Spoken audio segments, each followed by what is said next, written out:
আসসালামু আলাইকুম। কাছেও দূরে যারা অনলাইনে আছেন সবাইকে প্রীতি ও শুভেচ্ছা। এই মুহূর্তে আমি আছি কুয়েত সিটিতে। আমরা কুয়েতে ভিজিটে আসছিলাম 4 দিনের জন্য। অলমোস্ট শেষের দিন আজকে। আজকে আমরা চলে যাব ইনশাল্লাহ বিকেল 4টায় ফ্লাই। তো যেটা আপনাদের না বললেই নয়, কুয়েত সিটির আপনার কাছে সবচেয়ে ব্যতিক্রম যেটা মনে হয়েছে আর সবচেয়ে যেটা ভালোও লাগছে, এটা হচ্ছে নাম্বার ওয়ান।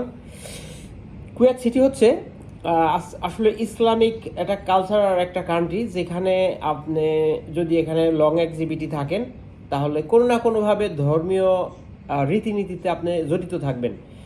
তো এখানে অনেক সংগঠন আছে, ছোট ছোট অনেক সংগঠন আছে, লাইক জামাতে ইসলাম, লাইক এখানকার যে লোকাল কোরআন রিসার্চ আর কোরআন স্টাডি, অনেক প্রোগ্রাম আছে যে নামাজ শেষে দেখা যাচ্ছে ছোট ছোট জামাত আকারে সবাই বসে যায় বা মুজাকারা করে, অর্থাৎ এরকম।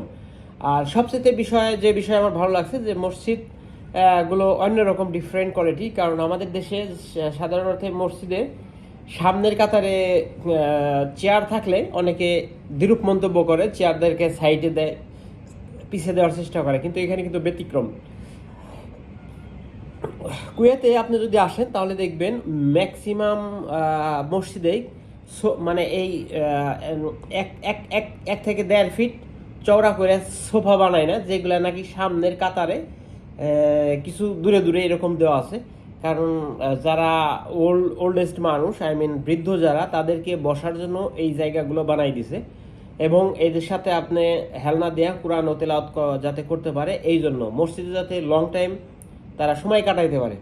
এই জিনিসটা খুবই ভালো লাগছে আমার কাছে। যদিও আমাদের দৃষ্টিতে এটা সম্পূর্ণ ব্যতিক্রমী যে আগের কাতারে এইসব আর এগুলা কি, বাট এটাই সত্য যে এটা হচ্ছে ইসলামের সৌন্দর্য।